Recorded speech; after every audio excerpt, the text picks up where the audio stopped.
This hour of Fox and Friends with a federal judge yesterday calling out the Biden administration for potentially the biggest attack on free speech in American history. The accusation comes as the White House is temporarily blocked from communicating with social media companies.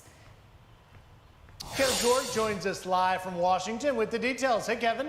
Boy, this was really something. Good morning, guys. U.S. District Judge Terry Doughty ruling that those communications between the White House and social media companies in the past likely amounted to violations of the First Amendment, writing in an Independence Day injunction, quote, you're going to love this, the evidence produced thus far depicts, that is, an almost dystopian scenario during the COVID-19 pandemic, a period perhaps best characterized by widespread doubt and uncertainty.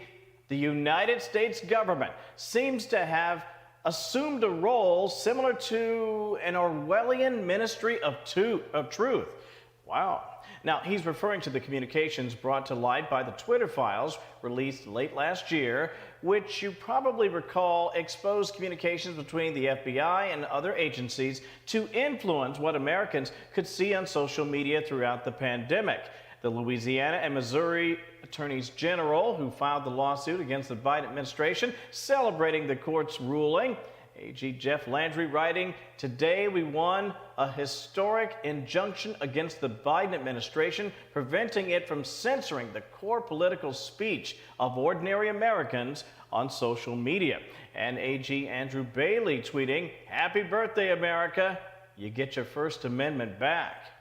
Meanwhile, the White House response said this, quote, the DOJ is reviewing the court's injunction and will evaluate its options in this case. Our consistent view remains that social media platforms have a critical responsibility to take account of their effects, that the effects that their platforms are having on the American people, but make independent choices about the information they present. Now, the ruling likely means interactions and coordination between big tech companies and the government will likely be significantly limited in the future, at least in the short term, with the possible exceptions for national security threats and or criminal matters on social media. Very interesting times, guys. Back to you for now. No kidding. All right, Kevin, thank you very much. So what the administration also went on to say was essentially that the government can flag things, and the government has been doing it. They did it during the Biden administration. They did it during the Trump administration. The government can flag things, but ultimately it is up to each company. They are independent, and they decide what to flag. And, you know, Kaylee and Griff, as we talk a little bit about this, the judge said this was an attack on the First Amendment rights. In some cases, the administration argued in depositions that, look, there were stories about lab leak out there. We had to crack down on that because we didn't think there was anything to that. But they also did things that were simply embarrassing for the Biden family. Apparently, what the judge wrote in his 155-page report, he said the White House Director of Digital Strategy during the Biden administration, Rob Flaherty, asked Twitter to remove a parody account meant to be Finnegan Biden, who is Joe's granddaughter and the daughter of Hunter Biden. And within 45 minutes, Kaylee, of them asking to take down the parody account, which is protected speech, it was gone. This is stunning. You will not believe what you read on these 159 pages of this injunction. January 23rd, 2021, the allegation is that same individual, Digital Strategy in the White House, asked Twitter to remove a tweet from, guess, Robert F. Kennedy Jr. Based on Twitter disinformation is what they say. Also, the judge wrote this, the Hunter Biden laptop story was censored on these platforms. But basically what they did was Twitter blocked users from sharing links to the New York Post story and prevented users who had previously sent tweets sharing the Hunter Biden story from sending new tweets until they deleted the previous tweet. Fact check, true. I was White House press secretary at the time. I shared the article.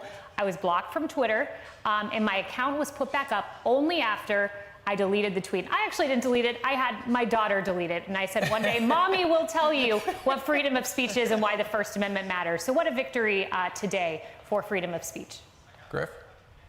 Well, and it's good that you're teaching that to your daughter, Kaylee. And, you know, yesterday I was working as just a reporter in the D.C. Bureau, and this news hit, and we were like, oh, my gosh, what kind of judge dropped something on the 4th of July? It's a holiday. Then it dawned on us, Stephen, Kaylee. We were like, this drives home the point that the very fundamental First Amendment freedoms that our founders fought for and established this country for is exactly at the heart of this injunction. Right. And if you just flash back to March, remember journalists Matt Taibbi and Michael Schellenberger were testifying in those Twitter Files hearings back in March. Here's a little bit of what they had to say about this. Take a listen. The original promise of the internet was that it might democratize the exchange of information globally. A free internet would overwhelm all attempts to control information flow, its very existence a threat to anti-democratic forms of government everywhere. What we found in the files was a sweeping effort to reverse that promise and use machine learning and other tools to turn the internet into an instrument of censorship and social control.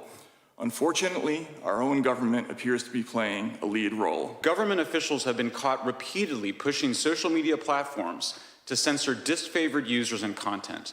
Often these acts of censorship threaten the legal protection social media companies need to exist. They aren't asking for a national debate over the limits of the First Amendment. Rather, they are creating blacklists of disfavored people and then pressuring, cajoling, and demanding that social media platforms censor, de-amplify, and even ban the people on those lists. We couldn't have a better day to be doing a diner segment to be able to talk to regular Americans about how they feel about their First Amendment rights being under threat. And we've got a very important guest with Jeff Landry, that Louisiana AG, coming up at 7:40 yesterday. His people were texting with me a little bit saying that they believe this is one of the most significant, consequential First Amendment rulings in history, guys. No doubt. Absolutely. And he's the guy who brought the suit.